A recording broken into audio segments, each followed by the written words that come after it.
can't say for certain that Jesus walked ominously through the woods in a bloody robe barefooted, but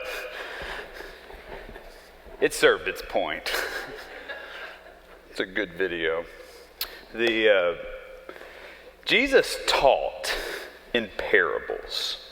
He did it all the time, actually. Even the opening line to the parable we're going to read today starts in Matthew 21, verse 33, and it says, "Listen to another parable." There are just so many. I mean, this is what Jesus does when he travels and teaches. He teaches in parables a lot. So parables, they are just short, pithy, yet profound stories that carry tremendous weight, significance. On first read, parables come across very simple, but they're anything but. And we're going to look at several, as we've said, over the course of this sermon series. But what we're really focusing on is what happens when Jesus makes his way into Jerusalem. Most of the time, there are parables we're going to look at, but there's some other teachings as well. One thing you really need to hold is that Jesus has two very different ministry sites. His work in and around Galilee is one, but then his time in Jerusalem is a wholly other. In Galilee, Jesus focuses on building a movement.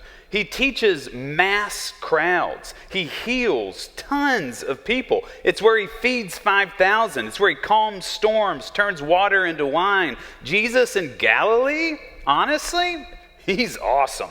And his parables are there to teach all of the people about the emerging kingdom of God.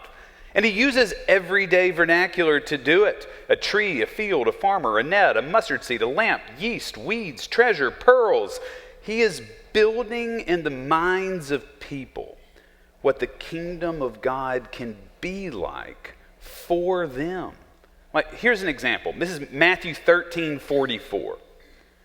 The kingdom of heaven is like a treasure hidden in the field, in which someone found and hid. And then in his joy, he goes and sells all that he has and buys the field. Now, the audience here matters. Jesus is preaching to a massive group of followers in which he is telling them this kingdom of heaven, it's worth going all in for. It's bigger and more important than any possession that you own. I mean, you can hear the positive intent here, right? I mean, what a thing to tell oppressed people. Jesus in Galilee is extremely focused on building the Israelite people that will end up following him. These are the people he serves. These are the people that he loves. Jesus in Jerusalem, though? Oh man, it is a completely different Jesus. In Jerusalem, Jesus focuses on the religious elite, not the oppressed people. I mean, it's quite amazing how true this is. I mean, it's not every time we get a teaching in Jerusalem, but it is a significant, weighty amount of time. You can't miss this detail. I mean, Jesus' dominant audience, it's not the masses, it's not the oppressed, it's the Pharisees, Sadducees, scribes, lawyers, priests, the religious leaders, the political leaders, the government leaders, even Rome's leaders themselves. His parables in Jerusalem, they are far less joyful than they are in Galilee, and they're far more direct, even cutting at times. He's still talking about the kingdom of God, but now the metaphors, they shift. They're not light and everyday nuances. Now it's heaven and hell, sheep and goats, a wedding banquet in which people reject the invitation, and farmers who have unjust and uncouth tenants. Words of condemnation and judgment flow through the parables in Jerusalem. At least this is how I read it. And it's because the audience is different for Jesus. In Galilee, Jesus is building his followership. He's getting people in on the movement. By the time he gets to Jerusalem, he's now challenging the status quo. He's talking directly to the decision makers and the influencers. So over the next several weeks, we're going to peel back the curtain of who this Jesus in Jerusalem is. Some of the things he says, they're fierce, biting. They come with a punch, including our parable today. We know it, the title of it is the parable of the wicked tenants. I mean, the title alone tells you this is not a good one. It's a doozy. So, all right, context first, and then we'll read it. The chief priests and the elders have just approached Jesus, and they're angry, and they're impassioned because of this spectacle that Jesus has just created. What spectacle, you're asking? The Palm Sunday processional. Jesus' triumphal entry into Jerusalem on a donkey. Jesus has just entered the city gates. He has just marched into the temple.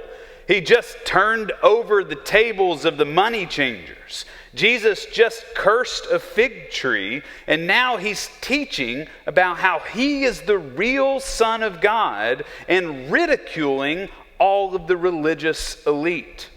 This moment in Jerusalem, it's not nothing. It is something.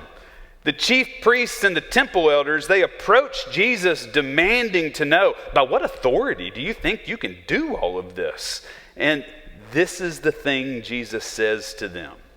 This is Matthew 21, starting in verse 33. Listen to another parable. There was a landowner who planted a vineyard, put a fence around it, dug a wine press in it, built a watchtower. Then he leased it to his tenants and went away. All right, so the setting is pretty ordinary. There's a landowner, there's a vineyard, there are tenants who are serving and working the land. Verses 34 and 36. This is where it gets weird. When the harvest time had come, he sent his slaves to the tenants to collect the produce. But the tenants seized his slaves and beat one, killed another, stoned another. Again, he sent other slaves, more than the first, and they treated them in the same way. I think the most obvious interpretation here is that God is the landowner and has put humans in charge of making something of the land. But instead of working the land the way the landowner wants, we, humans, the tenants, we committed treason. We sinned. We turned the profits towards us. I think another way you could read it is the world is like the vineyard, and it was left to us by God to manage. I mean, Genesis 2 says that humans are caretakers over planet Earth. I mean, the human experience, though, in its wickedness, has taken over the production of the vineyard, and it's no longer taking its cues from the landowner, from God. And this parable now becomes an indictment, a broken covenant between the landowner and the tenants. You could easily read this, that humans are tearing the fabric of the world that God created apart. You can really see it either way. By the way, you need to know, parables have multiple meanings. They're incredibly layered, and the Spirit uses them to communicate deep truths to us. And what I love about parables is that when we take them seriously, it does the same back on us. Back to the story. God creates the world and everything in it, puts humans in charge, occasionally sending servants to engage what's going on in the land. You can think judges or prophets, even disciples. Even Jesus himself is the one in which God sends. but we turn our backs on every one of them. We turn our backs against the landowner. We even kill those the landowner sins. We killed Jesus.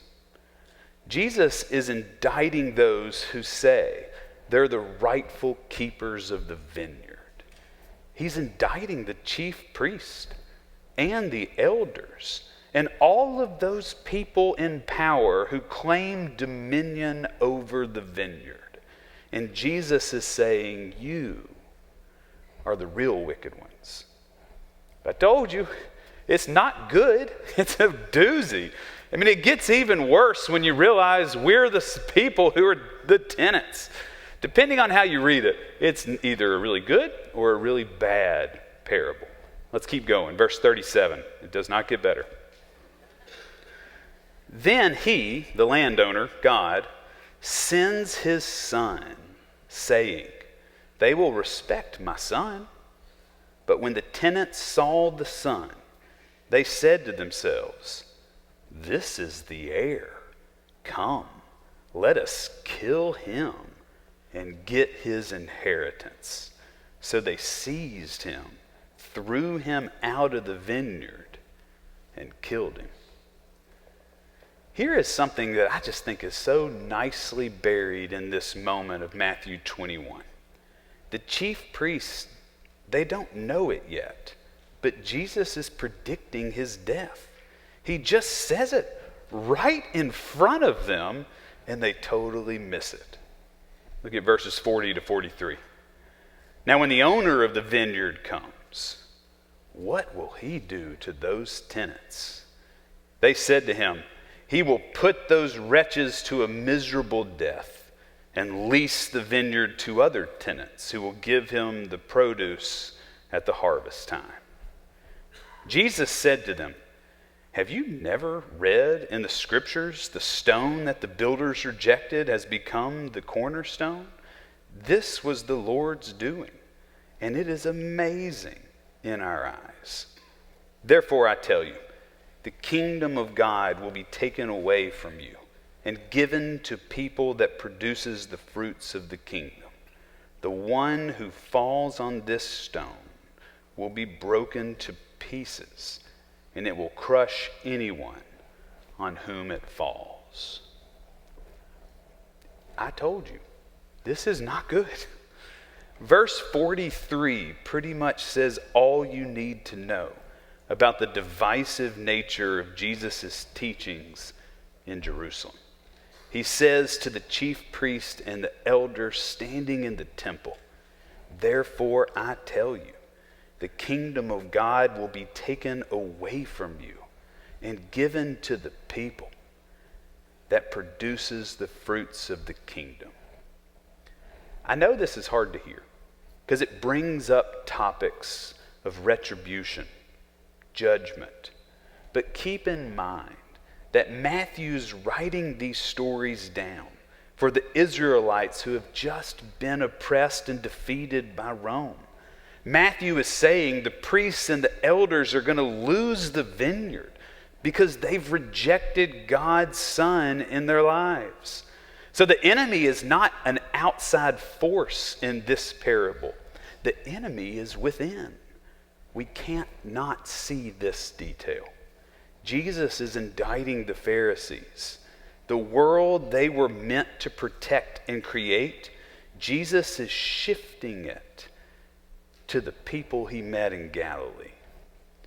Honestly, if you take the retribution and the killing and the judgment out of it, it's a really cool parable. It's a moment that you really have to really pay attention to. And honestly, the more you read this parable, the more angles and avenues you can take. And I do get it. It is a weighty parable. It's a lot. So what can you take away from it today? There's one detail that I just can't seem to shake. So I want to leave you with this. It's the landowner. He sends servants to collect, but they're killed. So he sends more, but they're killed. So he sends his son. He's killed. So he shows up himself. There is a relentlessness to the landowner that I just can't get out of my mind. And I'm just wondering if this is not the same as what the Spirit does to us today. The landowner relentlessly pursues the vineyard. Who would keep sending servant after servant after servant when one after another never come back? Or if they do, are bruised and broken. Who would keep doing that? Only someone who has an unquenchable hope, an almost unthinkable mercy. Perhaps this parable is meant to open our eyes to who God is in our lives. I mean, no doubt the priests and the elders are the wicked tenants. I get that. And perhaps we are too. And maybe we need to get that. Yet God, in all of God's mystery, keeps coming back to the vineyard, pursuing us, and the good that comes from the vineyard. It just keeps telling me that what God does here, what God's mercy does here, is it shows up every single day with the hope that we, the tenants, have changed. I hope you have. Because one thing we do know from this parable is the landowner, he's coming back.